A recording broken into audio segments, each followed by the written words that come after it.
Salut à tous, j'espère que vous allez bien, c'est Romain et on se retrouve aujourd'hui pour revenir sur le match du week-end. J'avais prévenu dans l'avant-match que nous étions au Parc des Princes hier soir, donc on a profité, récupéré le match ce matin avec la merveilleuse surprise d'avoir Baféty Bigomis encore une fois aux commentaires sur DAZN. Et donc on va détailler tout ça dans cette vidéo. Victoire courte, amplement méritée, mais encore une fois, tu fais revenir l'adversaire dans le match d'une façon assez incroyable, et ta deuxième mi-temps est signe de fébrilité, malgré une très bonne première, et au final, un match avec un numéro 9, 4 expected goals, seulement 2 buts marqués, et toujours Dembélé, l'unique buteur parisien en 2025. Allez, installez-vous, c'est parti. Avant que la vidéo commence, petit placement de produit pour le site Foutufaux. Vous trouverez le lien en description avec le code à entrer si vous voulez 15% de réduction sur votre commande, ainsi que toutes les infos concernant les promotions en cours. Actuellement, c'est Noël, donc forcément, elles sont très intéressantes. Je vous invite à aller y faire un tour. Vous trouverez bien entendu des maillots non officiels, non authentiques, mais d'excellente qualité, les coutures, les blasons. Mention spéciale aux flocages qui tiennent bien, sous réserve de les entretenir correctement. Les délais de livraison sont corrects, 15 jours, 3 semaines maximum, avec un service après-vente à votre disponibilité. Sa taille normale, ne prenez pas une taille au-dessus de celle qui est la vôtre habituellement. Et bien sûr, vous trouverez votre bonheur en matière de maillots actuels sur la saison, avec tous les flocages patch possibles, des maillots rétro, beaucoup de clubs représentés, les équipes nationales, d'autres sports aussi, la NBA, la Formule 1, des chaussures. Donc voilà, n'hésitez pas à aller y faire un tour. Et bien sûr, on les remercie, c'est eux qui régalent. Alors, commençons cette analyse avec le groupe convoqué par Luis Enrique hier. Je crois qu'on n'a jamais autant parlé des groupes de l'entraîneur parisien, mais c'est vrai que c'est un vrai indice, surtout en période de mercato, sur les joueurs en lesquels il n'a pas confiance. Évidemment, Skriniar, Kolo Muani, mais notons pour hier 2 innovations. Déjà Marco Asensio qui est convoqué, donc ça le différencie un peu des 2 autres. Et surtout Presnel Kimpembe qui ne l'est encore pas, alors que Marquinhos et du coup Skriniar étaient absents. Et quand tu vois la compo très remaniée avec un Lucas Hernandez titulaire, alors qu'on l'attendait vraiment pas. Perso, je pensais qu'il allait lui donner la Coupe de France mercredi à Clermont pour qu'il reprenne des minutes et des jambes. Au final, bam, direct en Ligue 1. Alors certes, contre une équipe relégable, mais il est titulaire quand Presnel Kimpembe n'est même pas encore convoqué. J'ai lu sur les réseaux dans le week-end une info qui disait que au-delà de l'état physique de Presnel Kimpembe, l'entraîneur parisien le jugerait pas assez bon sur ses séances d'entraînement. Évidemment, à prendre avec d'énormes pincettes, mais on commence à y croire.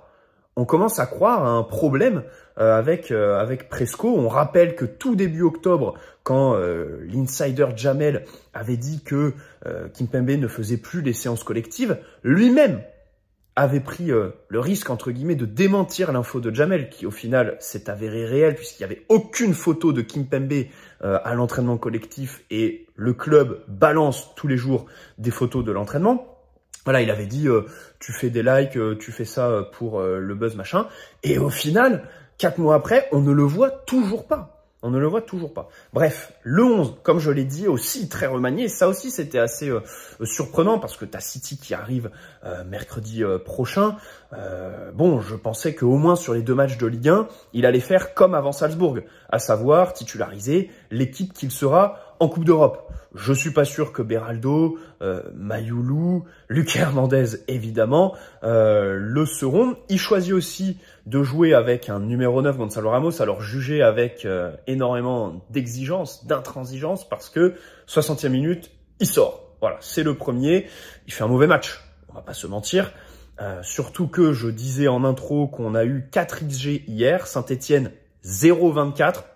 Va savoir comment le match se finit à 2-1. Mais bon, ça c'est une toute autre chose.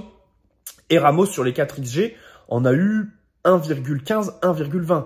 Dont 2 occasions qui sont à 0,35. Normalement, t'en mets une des 2. C'est celle à la 10e.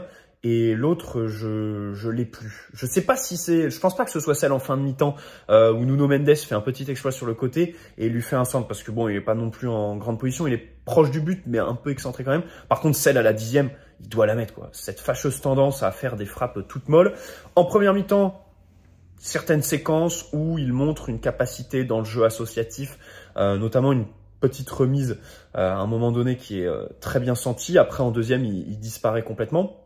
Donc voilà, le PSG qui part avec donc cette équipe. Lee Kang-in aussi, relayeur. Ça, c'était un choix qui m'intriguait, dont j'étais content, assurément, parce que pour moi, c'est mon poste préféré de Lee au PSG. Donc Mayulu, milieu le plus offensif. Ruiz qui retrouve le poste de 6, ça fait une éternité qu'on l'avait pas vu ici.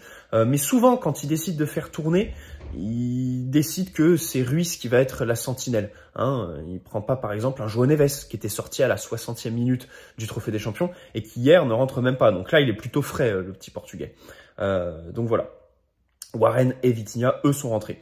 Donc début de match avec les Stéphanois qui, sur les 3 premières minutes, montrent leurs intentions d'attaquer. Pas du tout poser le bus, nous attendre, mais voilà, une première frappe bien repoussée par Donnarumma, un pressing qui nous gêne, notamment Nuno Mendes, et puis après, bon, 5 minutes suffisent pour que tu reprennes le fil du match. Dembélé, petit exploit, mais juste avant, quelques occasions. Beaucoup de jeux associatifs entre Barcola et Mayulu aussi, à signaler, une bonne entente entre les deux, c'est assez rare sur le côté gauche pour le signaler. Et puis ce péno obtenu par Hakimi, qui a encore une fois hier fait beaucoup de courses, obtenu donc ce penalty très bien tiré par Dembélé. Vitinha n'est pas là, et on sait que ça avait été une des premières sources pas de rupture, mais voilà, de mésentente entre Dembélé et Luis Enrique, c'est le fait que les pénaux aient été donnés à Vitinha pour cette saison. Il les tire merveilleusement bien. Dembélé aussi, du pied droit. Il y a des gens qui étaient surpris, mais il les tire tout le temps avec son pied droit. Notamment contre le Portugal à l'Euro en juin dernier. C'est vrai qu'on avait sur la chaîne ouvert à ce moment-là un débat sur Dembélé ne devrait-il pas jouer côté gauche pour repiquer et tirer du droit parce qu'il me paraît un peu meilleur avec ce pied à la finition. Bref, sa grosse occasion loupée en fin de match, je sais plus, je crois que c'est du pied gauche sur la superbe passe de Désiré Doué qui méritait beaucoup mieux que cette espèce de chandelle de Dembélé à 10 mètres du but. Après son doublé, il s'est un peu enfermé en première mi-temps sur des tentatives individuelles. Il est un peu plus collectif en seconde, mais voilà, tu sens qu'il a le triplé absolument en tête. De toute façon, il fait pas les choses à moitié Dembélé. Et au final, il repart avec le trophée d'homme du match. Tiens, petite innovation en Ligue 1. Désormais, tu pars avec un espèce de tube bleu quand tu as fait un bon match. Donc, c'est plutôt cool. Je sais pas trop ce qu'il va en faire. Donc après les 2 buts, tu as une tonne d'occasions pour marquer le 3e. Tu le mets et il t'est refusé. À mes yeux, injustement quand même, parce que la faute de Barcola, si elle existe, elle est vraiment minime, quoi. C'est quand même très très dur envers lui. C'est dommage parce que ça lui aurait fait un petit but pour reprendre confiance. Surtout que l'action le représente bien en fait ces derniers temps. C'est-à-dire que il fait un mauvais dribble dans la surface et donc c'est récupéré par l'adversaire. Et défensivement, voilà, il lâche pas, il va presser Bouchoirie et il réussit à reprendre le ballon, à tirer, marquer. C'est vraiment très dommage. J'étais déçu de cette action. Et puis ensuite, en deuxième mi-temps, on l'a un peu moins vu Barcola, mais je dois dire qu'il a retrouvé quand même des jambes. Physiquement, tu le vois faire des feintes de corps. Comme d'habitude, c'est un match barcolesque des derniers mois, c'est-à-dire que quand il prend la solution collective, lancer Mayulu, trouver Gonzalo Ramos, ou du moins le chercher, parce qu'il n'a pas tout le temps trouvé. Voilà. Il est aussi lancé dans la profondeur à 2 reprises par Nuno Mendes, très très bien. Mais par contre, quand il faut tirer, manque de confiance. Très bel arrêt de l'Arseneur aussi en première mi-temps avec le pied sur le face-à-face, c'est incroyable. Et dans les dribbles, encore une fois, à chaque fois, il s'empale sur son défenseur. Et c'est vrai que dans cette dimension-là, Kvaratskhelia devrait nous faire du bien s'il vient, parce que c'est vrai qu'il rentre plus un dribble, Barcola. Et donc ça, c'est compliqué. Mais je vois du positif dans son match hier. Ne serait-ce que physiquement, il est mieux. Et avec Mayulu, ils s'entendent bien. Mais que dire de Mayulu ? C'est un grand artisan de cette première mi-temps très réussie, voilà, de la part de l'équipe plus globalement. Tu as une tonne d'occasions, tu imprimes le rythme.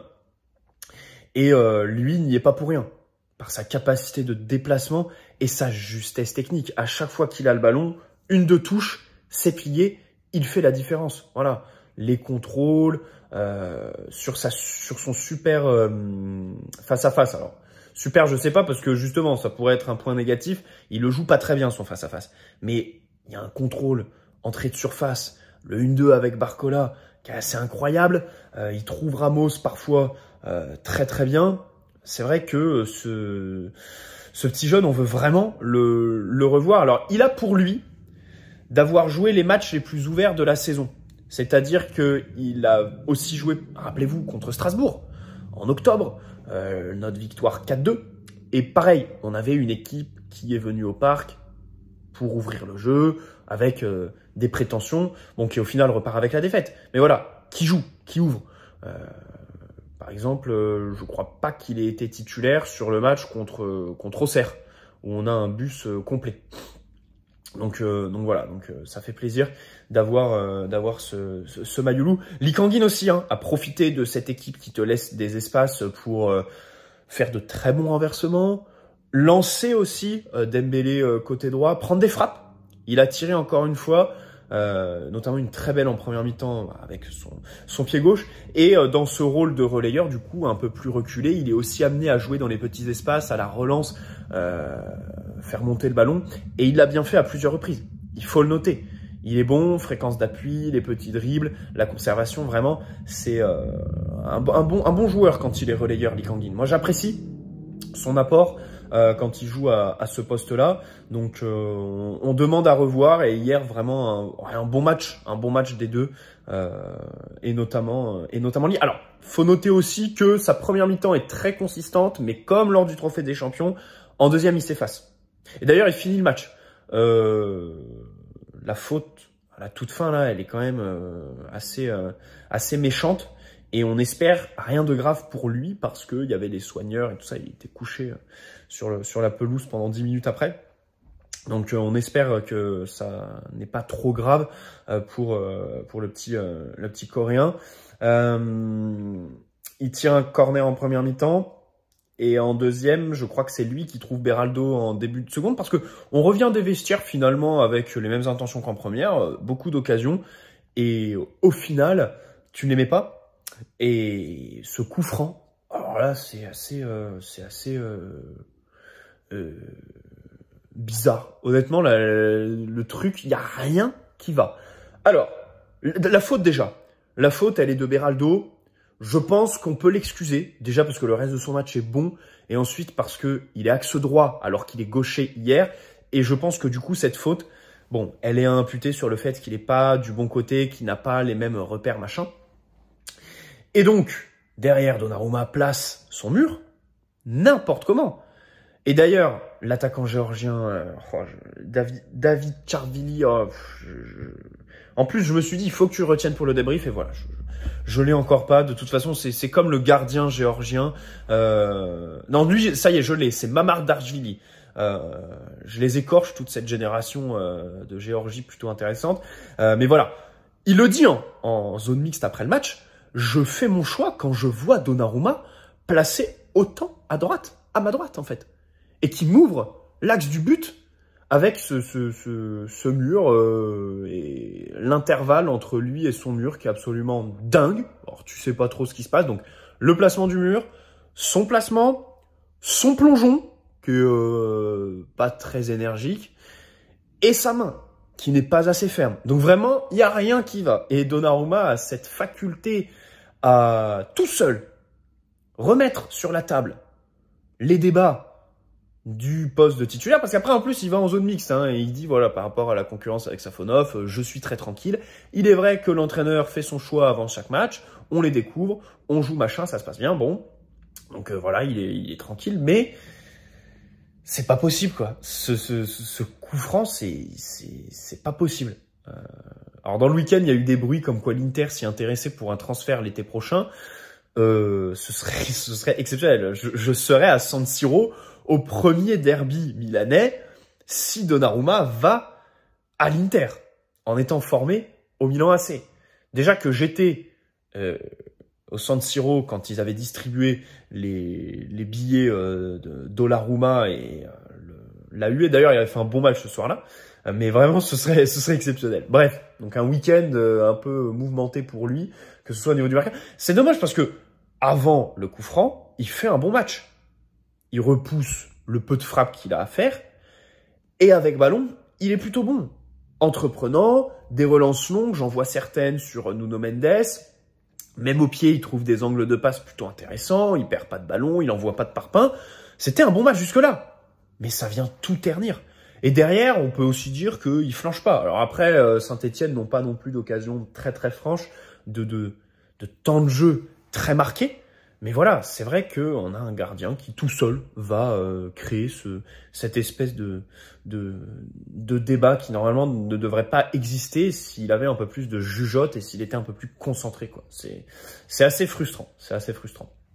Et donc après, sur la fin de match, bon, t'as des occasions, des entrées.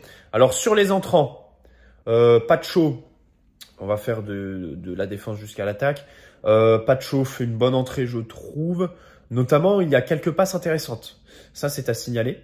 Vitinha,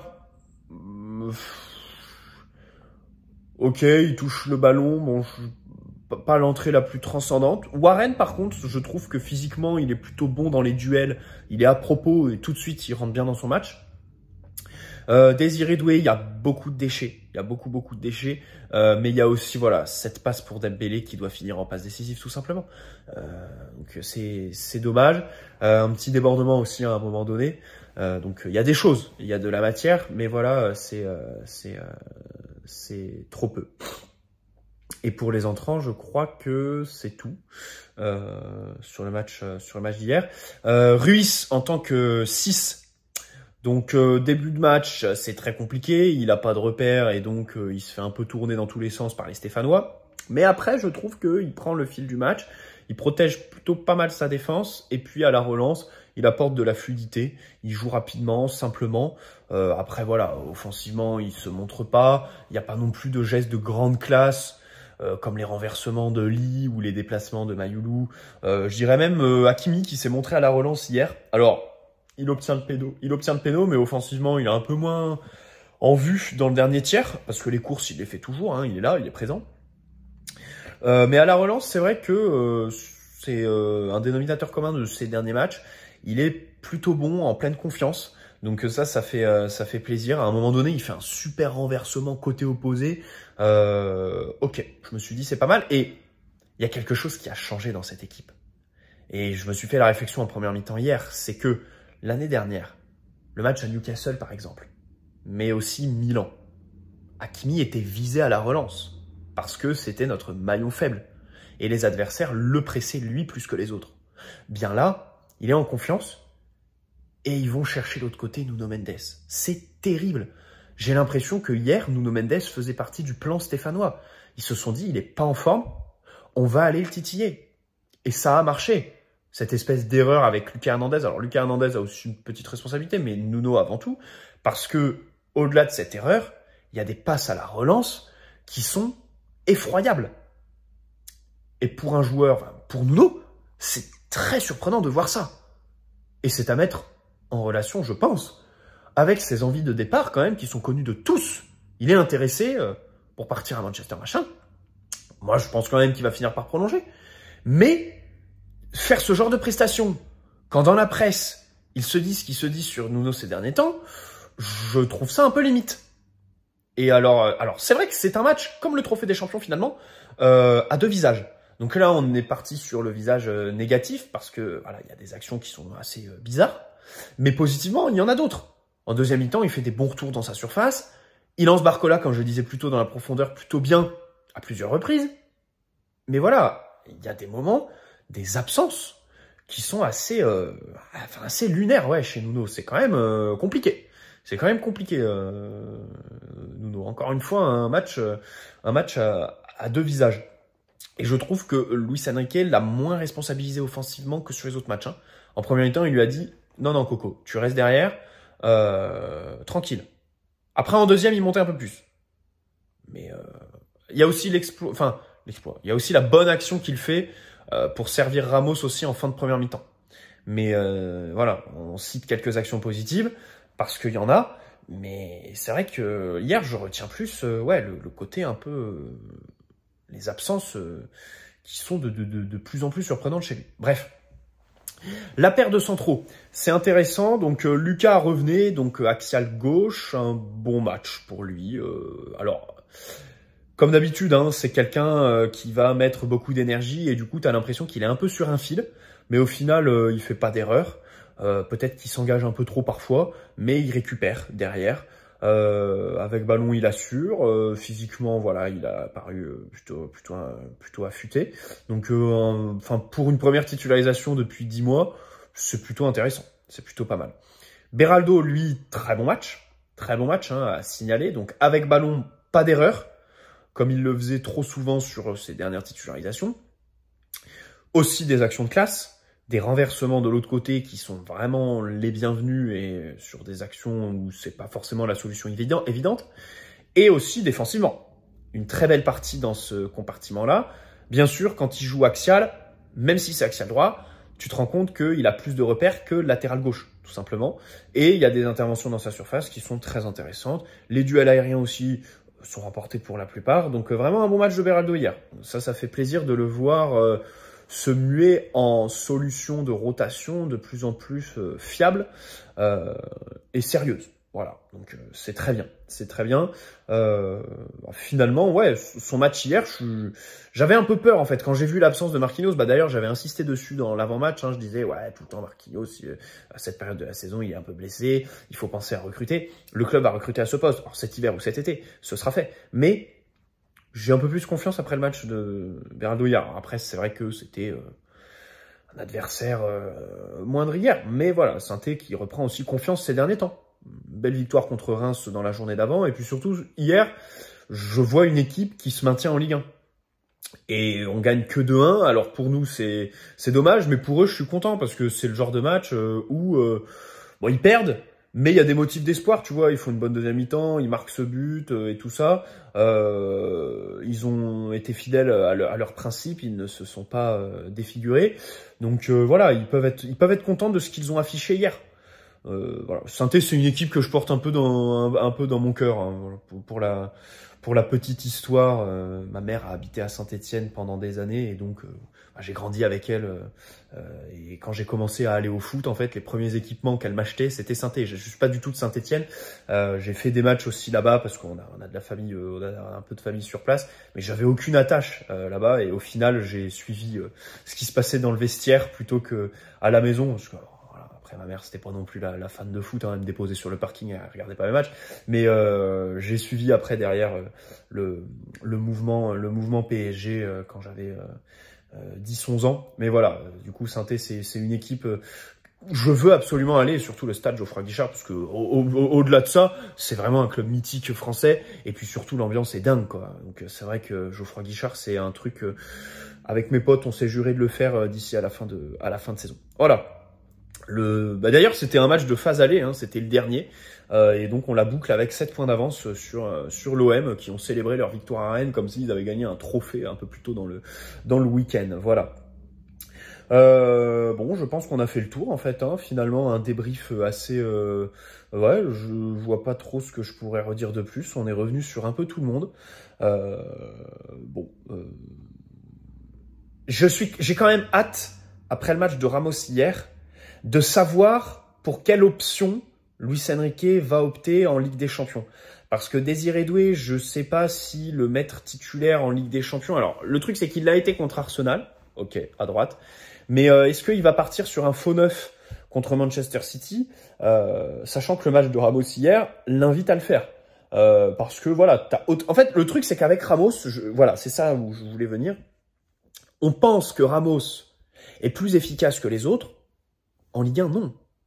Et hier, je pense que son match fait qu'aujourd'hui, c'est un des joueurs les moins efficaces du 11. Alors, les Asensio, Kolo Muani, évidemment, eux, ils sont très très loin. Hein, en termes d'inefficacité, enfin en termes de buts par rapport aux expected goals, c'est très très loin. Mais je pense que Ramos, après son match d'hier, passe derrière Dembélé et Barcola. Faut savoir que juste avant, il était comme eux en fait. Il avait la même efficacité qu'eux. Il était pas meilleur, pas pire. Là, hier, je pense qu'il a basculé du coup de l'autre côté en fait. Et c'est là où je voudrais en venir. tu démarres avec un 9 et au final, tu as la même physionomie que sans lui en première partie de saison. Et ne me dites pas qu'il n'a pas eu les occasions. Il les a eues, comme je l'ai dit. 1,20 XG sur les 4 du PSG pour lui. Donc voilà, bref. Très bonne soirée à tous. N'hésitez pas à poser un like si cette vidéo vous a plu. Je trouve que quand je vais au parc, du coup, j'ai plus de choses à dire parce que je vis le match en direct.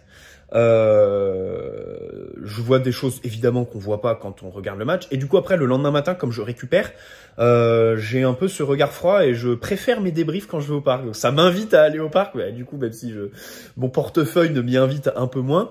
Quoique hier, on était invités, mais voilà, n'hésitez pas à me faire un petit retour sur les débriefs comme ça qu'on fait plutôt le lendemain, plutôt que à chaud comme ça au coup de sifflet final. Alors après, c'est vrai que sur les matchs de Ligue des Champions, on fait les deux. On fait à chaud et puis le lendemain, on se revoit après avoir fait le replay. Bref. On se retrouve mercredi pour Espali PSG qui se joue à Clermont. Ça, pareil, j'aurais bien aimé y aller parce que il y a 15 000 personnes dans le stade et je crois qu'il y aura beaucoup de supporters parisiens. Je pense que c'est un déplacement à faire. Il y aura beaucoup d'ambiance parce que forcément, en déplacement, en fait, t'as que des mecs qui chantent. Donc, c'est vraiment cool. Et Clermont, j'habite à côté. Hein. Vous l'avez compris, hein, je viens de la région centre, de la diagonale du vide. Et c'est vrai que le fait que je sois sur Paris sur ce match contre Espali. Je suis un peu dégoûté. Bref, bonne soirée à tous. Ciao les amis. Et je pense qu'on fera aussi une vidéo demain pour le mercato parce que c'est vrai qu'on a oublié de revenir aujourd'hui sur les dernières infos. Il y en a eu. Kvaratskhelia, ça devrait se décanter dans les prochains jours, hein, réunion décisive aujourd'hui ou demain. Alors, De Laurentiis est à Los Angeles, je sais pas trop ce qu'il fout là-bas en ce moment, mais visiblement, il gère quand même le dossier à distance. Il y a Jorge Mendes aussi, selon certaines sources, qui est dans le deal, hein, qui va prendre son petit billet, évidemment.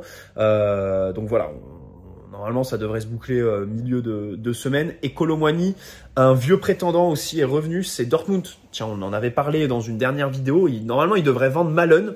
Il voulait 25 millions et au final, ça devrait partir à 30. Alors que l'offre initiale, c'est Aston Villa qui le veut, je crois, était de 18. Donc, ils sont passés de 18 à 30 Aston Villa, donc c'est plutôt pas mal. Et du coup, Dortmund, qui avait fait une offre de 50 millions, on le rappelle, hein, refusée par le PSG en mai dernier, selon l'équipe, pour Kolo Muani, 50 millions. Donc là, peut-être qu'avec une rentrée d'argent de 30 millions, on pourrait se mettre d'accord. Du côté de la Juve, ça parle d'un prêt avec une option d'achat, avec un montant très élevé. C'est ce que tu fais en fait quand tu as un prêt avec option d'achat d'un joueur comme ça. Voilà, tu leur dis ok, on vous le prête. L'option d'achat n'est pas obligatoire, mais par contre, on met un gros montant. Donc là, ça parle de 60 millions.